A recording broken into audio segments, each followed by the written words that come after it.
Be smart, it's your money. The Confident Homeowner with Matt DeBarra. All right, welcome back to the Confident Homeowner podcast. I'm Matt DeBarra, the Undercover Contractor. And today with me, I have Corrie Sommers, Los Angeles Luxury Realtor. So we're going to be covering today what in the world we should do with these high home values. Is now the time to buy? Should we sell? Should we relocate? Do we invest in our homes? Corrie, thanks for being here. Thanks for the introduction, Matt. It was a pleasure to see you again. One of my little favorites on my vendor list for sure. Thank you. I appreciate that. Yeah. So it's no secret that home values are at a high is probably an understatement. Well, I think home values right now today are where they should be. When the market kind of had that mortgage bubble, they were overinflated. So those values then are what they are now. So when you look at that 20-year span, we're right in line, but it took us a bubble to get here, right? But yes, homes are at a high value and they keep increasing in value more aggressively than quote unquote normal because there's such a lack of inventory. And so buyers are actually driving up values because they need homes and they're paying a little more to beat out the next guy. So what do you do if you're in a home and you've got increased equity and you've got a lot of decisions to make? Maybe you've got kids that are out of the house, you're thinking about downsizing, or there's a fair amount of maintenance and you're like, well, do I fix it up now? Do I wait? These are some of the common questions I think homeowners have. Yeah, and I think those are good questions. I think first and foremost, it's always a good idea to know what your real value is. Zillow, I want to just throw this out there, is inaccurate. There's a page, like 40 pages deep on their website that literally says their delta is 40% high to 40% low. That's a pretty big spread. Yeah. So really, like I have a program that all my past clients I put on, and even my potential clients that gives them a monthly wealth update, but it's still an algorithm like Zillow. To truly get a value on your home, you need to do one of two things. Either have it appraised or have a real estate agent do a market analysis. Those two things are going to give you your true home's value.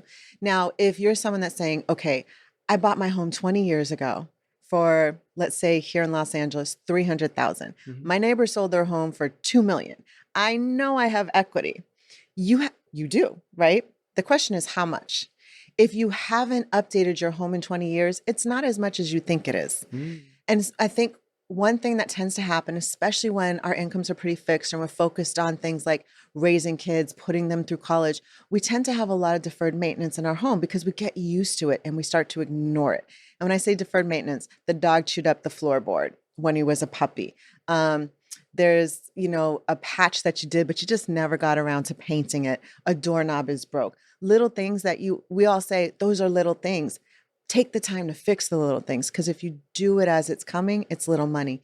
If you wait, those little things can add up to thousands of dollars. Painting has gotten more expensive. The cost of manual labor is more expensive right now. So if someone is saying, okay, I bought my home for $500,000. My neighbor sold it for $2 million. I own no investment property. Should I sell? Should I downsize? There's options, right? If you had 3 kids and you have a 4-bedroom home and it's just the two of you and you really only need half the square footage, I would say absolutely downsize. There's caveats to that though. Are you above the age 55? Because you can actually take your tax bracket with you from that home, which is an amazing thing. Are you not of that? How much would that profit margin affect you when it comes to your taxes? That's a CPA question. Like whoever's preparing your taxes can help you. Certainly taking a big chunk of what your profit is and putting it into another property is going to help mitigate your taxes because you've just dumped it somewhere else and now you have interest and all those things again.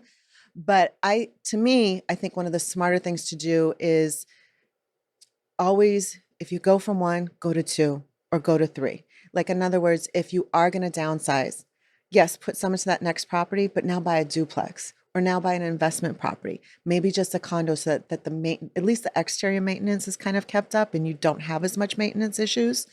If you're someone that's thinking, I want to retire and California is too expensive, talk to an agent about your rental rates. You might have to put in a couple $1,000s to get it market ready. But if you can make $8,000 off your home and go live somewhere else, buy a 3,500 square foot home for $500,000, your mortgage is covered by that rent. Do you feel like realtors are as open to offering the suggestion of rent versus sell? Do you feel like there's a bias, and how would you navigate those waters? I'll be frank. I like So this. I like this. because I have a background in finance, I worked in loans, I worked at a financial planner's office. I am very much about your long-term financial health and Mhm. wealth than just the right now. I would say at least, I don't know, maybe 60% of agents are all about trying to sell your house. They don't care about what your outlook is. It's Mm. about getting that sale, right? Yeah. Um, I tell my clients all the time, especially when it's a first time home purchase, like, hey, in a couple years, let's talk about getting your next one. If you don't have to sell this one, let's not. Or if I'm talking to someone that's like, oh, I need to buy a home, and I'm like, great, do you already own? They say yes. I'm like, one of my first questions is, do you have to sell it to buy? Have you talked to a lender yet? Because if you don't have to sell it, let's keep that as an investment property. Most agents are gonna be like, great, I got a home sale and a buy. I'm like, no, let's see what your total situation is, right? So I do have a little bit of a different perspective than a lot of agents. Mm. And I've worked with tenants of mine to get them into home ownership. I mean, and I'll tell them, look, you can keep paying me rent, which I appreciate and need, but at the same time, you're throwing away money. Mm. Like, get your own. Now, where remodeling is so hot right now, let's Mhm. say I live in a home and I'm there with my husband and wife. I have a few kids and I'm like, oh, should we add on to the house? Should we sink 70, 80 grand into a pool? Should we remodel our back? Like Mhm. what are some of like if I'm a homeowner, who am I talking to? I'm talking to potentially the general contractor who has a vested interest in doing the And job. spending the money, And yeah. and my neighbors just did it, right? I Right. look to my left and they did it and their house looks great, and to the right their house looks great. And so would you recommend reaching out to who would you recommend consulting to get another opinion on, should I do this remodel? Should we hold off and rent it? Like Yeah. how'd you navigate that? So I think the first thing that we always forget is the minute we call a contractor, they're thinking, I'm about to get a sale. So It's they're true. going to tell you it's going to cost this. They're going to push you, pressure you, make it sound really great. It's kind of like you take your car to the dealership because of little issues, and Mm, they're like, oh, it's time for a new car. This is just going to keep breaking down. But if you have a mechanic who knows that car, mechanic's like, you've got another 5 years, yeah. right? Is that little difference. And we forget that because, we're in a space of we're needing advice. And so we expect that contractor to give us advice. Their goal is to close the deal. So I do think having a relationship with an agent, whether you're ready to sell or not, is good to establish. But be upfront. Don't say, oh, I want to know the value of my home, like you're going to try to sell a home. Just be like, look, I don't know what I want to do. I think I want to stay here. I just need some guidance on what's going to give me the best return later. Um, and can you help me sit down and go over that? Right? You'll weed out agents that way. You'll weed out the ones that just want the now sale, Hmm. right? You will still get some that'll think, okay, I can show and prove that it's time to sell, but hopefully you get the agent at the end of the day that's telling you the facts. So here's some facts. Will a pool give you a return? Here in the valley, absolutely, it's going to give you a return when it comes to um, your resale. Will it give you a return on the west side where your lot is only 4,500 square feet? You're eating up yard. So then it becomes about who's that next buyer. Is the buyer a family that has kids, or is the buyer a couple that entertains a lot and wants the pool? So it's kind of like, your potential increase of your value might be a little lower. But if you're renovating your home, like let's say your home is old from the 60s, and you're saying, okay, it's 1,600 square feet. My lot size is 6,000. I can build, a whole second level and get over 3,000 square feet. And when you're going to do that, here's what I would say: you need to modernize your home. Don't just like add on. And if you're going to modernize your home, everything needs to go with it. So then you do want to add the pool because you do want to think about the day you sell, Mm, right? So you kind of have to look at like what's happening around you a little bit. But I also say, like, for a homeowner, don't just add a pool because your neighbor has a pool. Are you going to use the pool? You know what I mean? it's a good simple question, right? Are you going to use a pool? Now, things that will always bring you a return: changing carpet to wood floors, kitchen remodels, bathroom remodels. A lot. I can't tell you how many times I see properties where they maybe remodeled one bathroom and then the other bathroom is pink from the 60s. Or they only did like a portion of the kitchen, but didn't do the pantry. You know what I mean? How Or would you make the decision of remodel versus add-on? So I've had this with clients before where, one spouse or one part of the household is like, oh, but I really want to remodel the kitchen and bathroom. And the other one's like, yeah, but I really want that extra 500 square feet bumped out in the back. I mean, is there a way that you would say, and how would you uh, navigate that decision? So I do think part of that comes to their goals, Yeah. right? Like, are they planning to stay in the home for the next 15 years, which is not normal. On average, people are staying 5 to 7, right? Mhm. But there are situations where, let's say someone's, on a fixed income, they might be planning to stay there, or there's, life changes. Those are always those unexpected factors. But what I would say in that situation is this: if your kids are in high school and once they get to college, your plan is to move and downsize, or your plan is to upsize to something better, then don't add the square footage, make your home nicer. Mm. But if you anticipate that, hey, there's things are tough right now, our kids are going to actually live at home while they go to college. I got 3 in high school and they're all going to be living here. So, they all need their own space. Then add on, but still see what you can do. There's updates that we can do that are not as expensive as people expect. You can do the $80,000 kitchen remodel, or you can reface your cabinets, put in a nice countertop, and redo your floors to a durable tile that looks like wood. Like, there's other options.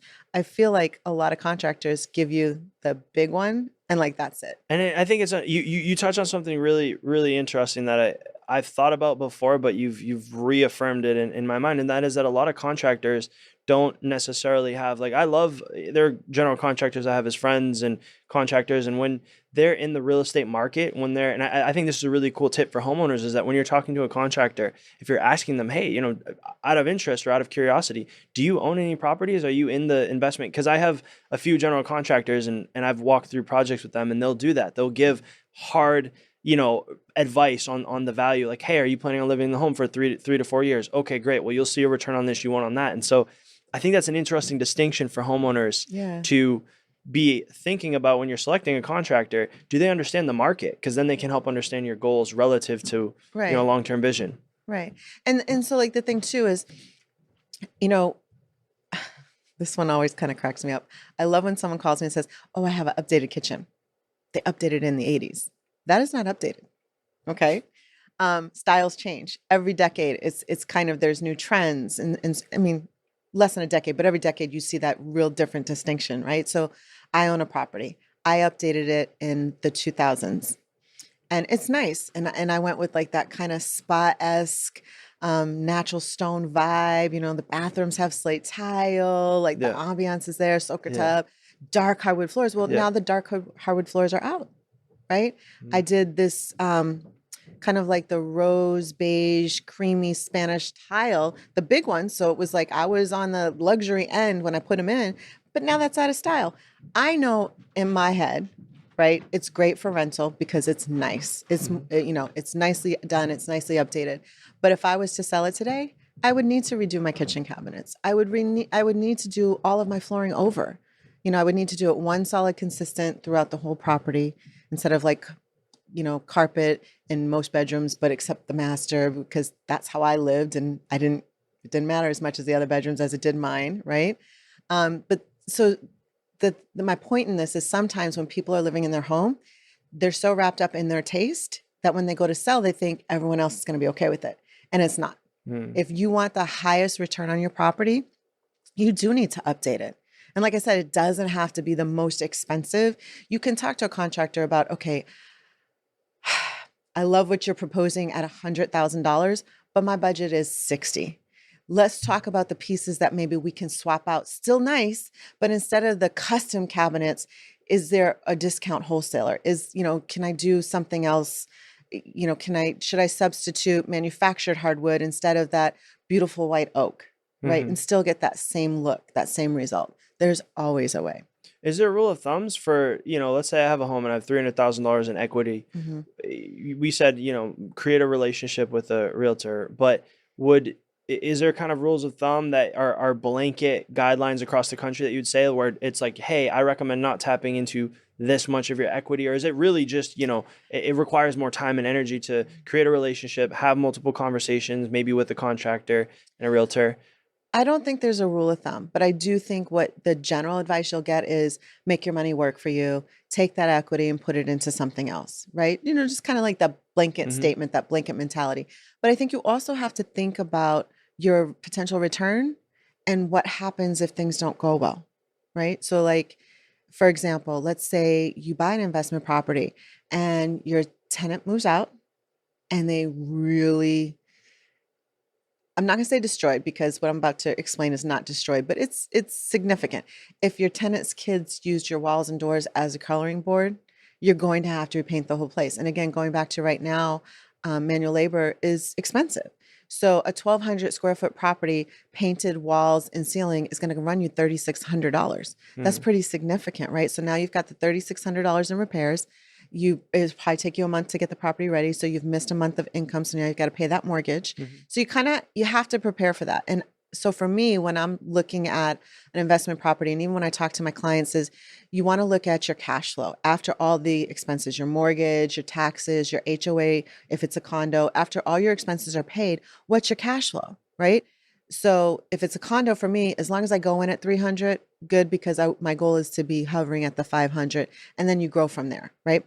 But you just got to know that after either so many tenants or after a certain period of time, you're going to have to do a total refresh, right? I lived in a property for 13 years. I only painted it once because I don't scribble on my walls. I didn't do damage, you know what I mean? But not everybody lives that same way. One of the things that I learned as a homeowner that has leased out properties is to get very, very kind of strict with my addendums. And so like I have this list of things that are required for my tenant. No smoking inside or on the patio. No, they have to maintain things that I've invested in and put into the property, the Culligan system, the air filters. It's not this is not an apartment owned by a corporation. It's not my responsibility to place the light bulbs or the air filters or get a call every time there's a noise or the doorknob's broke. That's your responsibility. You are possessing my property. You're paying a fee to be there, but you are expected to take care of it, not to destroy it. Are you seeing more people rent homes? I mean, I know the Airbnb thing was hot for a while, and now, it depends location specific, of course, but are you seeing rent be more of an option now because of higher prices? And so here's what's really interesting and kind of odd to me at the same time. So the rental market is more competitive right now, for sure. And I have I have kind of a broad client base. So I have some clients that are celebrities, some clients that are professional athletes, so their money's long. And then I have clients that are in certain demographics who also have really strong money, but their mindset is, we don't think the market's going to stay, so we're afraid to buy. And it doesn't matter how much I show them facts and figures and interest rates. They're like, not going to do it because they come from the type of culture where their parents have to say so, even though they're like in their 20s and 30s. If their parents are saying no, they're not doing it. So I find in that kind of thing, there's a lot of competition, even for leases. A lot of times the lease price is being driven up because there's so much demand. So I would say this, with the interest rates where they are today, to me, unless you are writing off your rent for a business purpose, it doesn't make sense to pay rent. You're going to pay pretty close to that in buying, whether it's a condo or a home, depending on how much you're paying. So if you're renting out a home, let's say at like $6,000 a month, well, yeah, there are homes you can get where your mortgage is going to be about $6,000. Might not be in the same neighborhood, but you could own instead of renting. Someone's mortgage is always getting paid. It's either yours or the next person's. But if I own a home, right, do you think renting should always be a question that I ask any realtor that I have a relationship with? Do you think I should research and look into that? I think you should, when you're getting a value assessed on your property, you should always say, hey, just out of curiosity, what's the rental rates? Because you should have the facts to decide, all right, should I pull out equity and use my equity? Like kind of your example, I have 300,000 of equity and I've got, 50,000 in savings. So if I want to go from my home that I paid 500,000 to a $2 million home, is $300,000 enough on my down payment? Like you've got to, kind of talk to all the parties. Talk to your agent first, right? Do you have a lender? Don't go to Bank of America, Wells Fargo, and Chase. You want to go to a mortgage broker who can check out different programs. And why I say that is those are all A papers. So if you are not somebody that... There goes my Bank of America sponsorship. Hey, I have them for my business account. They've been good for my business account. But if you are somebody that is self-employed or you have multiple streams of income, those institutions are very much about the W-2 person who checks all the boxes. So there's like no flexibility. That's why I say no, I know it makes sense. I'm only kidding with you. There's just no flexibility. Whereas a mortgage broker has access to maybe 30 programs versus the bank's 4. Yeah. Right. And they can say, all right, given this circumstance, or given the fact that some of your income is from your second stream of income, this program would be better. Or you work for yourself, so you don't ever meet the qualifications of an institutional lender, but they can say, all right, we have these 3 programs over here. We can go buy your taxes, or we can go buy your bank statements. There's like, I can't get a regular loan at one of those banks because I work for myself, right? And I'm sure you're in the same boat. Yeah. So you have that. So just kind of knowing what all your options are, I think helps to narrow down the decision. So for someone who has 300,000, if you're going to get good cash flow from renting your property, meaning you bought that house, we're going to keep going that same example. So you bought the house for 500,000. Your property's not worth 2 million like your neighbors because you haven't updated it. And for that reason, you're not going to get $6,000 in rent, but you can get 4,500, and your house is almost paid off. Like, why not rent it? Use that cash flow to either build a nest egg or maybe supplement your new purchase a little bit, right? Depends on what your whole financial picture is, but definitely take that 300, roll it into the next. I mean, and then we can get, there's also other things you can do with money, but we're focused on real estate in this particular conversation. So that could be one way to maximize it. I personally always like to try to leave some equity in my property. I don't want to use all of it, right? Do you see a common percentage? Do you see a common kind of thread among homeowners where, you typically see them not want to go under a certain threshold? I don't. And I think there's a lot of different advice out there. I think really conservative people will tell you not to use more than 50% of your equity, or maybe not to use more than 80%. And I think 80% is a good rule just because there is PMI insurance, at that, that level. And most people will buy a home if they're putting down less than 20% and forget that in a couple of years between what they've paid off and what is appreciated, you can refinance and get rid of that PMI, because that's just like, it's a waste of money. Yeah. I hate that. So what are let's say that I'm a homeowner, to kind of close this out. I think this will be really helpful for the homeowner. So I'm a homeowner, and I'm going to create a relationship with a realtor. I'm going to start getting this information so I can make the decision. I've got equity. Do I remodel? Do I add on and do an addition? Do I do I keep this as a rental property, or do I relocate, or do I just stay where I am and wait because I think it might go higher? I mean, some people might do that. Not saying that's the right thing to do, but what are some of the questions that you would say to ask to qualify a realtor? Not everybody that is willing to work with you is perhaps somebody that a homeowner wants to work with. So how do you qualify that experience?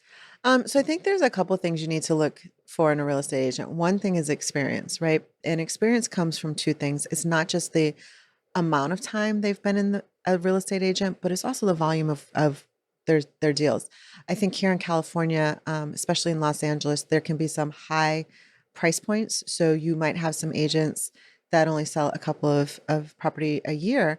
Their experience is not necessarily going to be as much, right?